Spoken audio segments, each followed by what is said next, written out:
तकबीर कॉलोनी के पास Haris auto decorator, इसके बिल्कुल सामने ये अटक कामरा रोड पे जब आप देखेंगे आप शायद ये समझ रहे हो कि यहाँ कोई ट्रैक्टर ला के उससे खुदाई की गई है, तो ऐसा नहीं है।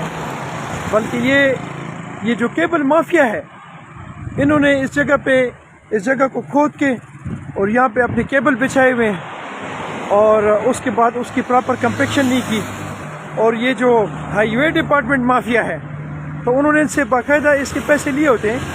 ये जो आप हमारे रोड पे जो चीज़ गुजारेंगे तो उसकी फिर दोबारा रिपेयर के लिए उनसे बाकायदा एग्रीमेंट होता है, उस एग्रीमेंट के तहत उनसे पैसे लिए होते हैं। लेकिन वो जो पैसा है वो उनकी जेबों में चला जाता है, जिसके बाद ये रोड जो है इसकी ऐसी पोजीशन होती है जैसे यहाँ पे कोई जंग हुई है। ये जैसे आपको पत्थर नज़र आ रहे हैं, ये किसी अल्लाह के बंदे ने यहाँ पे ट्रैक्टर ला के उधर बिछा दिया है ताकि ये मज़ीद ख़राब ना हो। ये भी उन्होंने मेहरबानी की। लेकिन अटक हाईवे डिपार्टमेंट के जुरिसडिक्शन में आता है और जहाँ भी इनके रोड्स हैं बस वो एक दफ़ा बना दिए गए हैं, फिर उसकी रिपेयर का कोई सिलसिला जो है वो ये नहीं करते, जिसकी वजह से हमारे ये जो बने बनाए रोड हैं इसमें बहुत ज़्यादा ख़र्चा होता है। ये टूट रहे हैं, टूट फूट का शिकार हो रहे हैं, ये ख़राब हो रहे हैं। लेकिन यहाँ पे ऐसी कोई रेगुलेटरी कोई निज़ाम नहीं है जो इसको वॉच करे, जो इसको इस पर काम करे, जिस पे बात करे।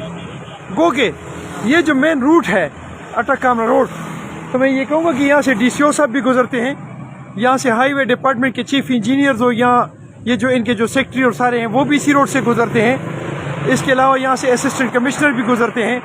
दूसरे जो हमारे डिपार्टमेंट्स के यहाँ कितने बड़े बड़े डिपार्टमेंट्स हैं सारे के ऑफिसर इसी रास्ते से गुजरते हैं।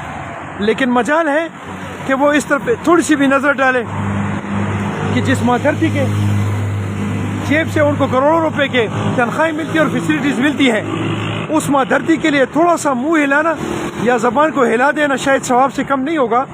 लेकिन मैं ये कहूँगा कि शायद इनकी किस्मत में सवाब नहीं है या उनको इस चीज़ का वो अदराक नहीं है।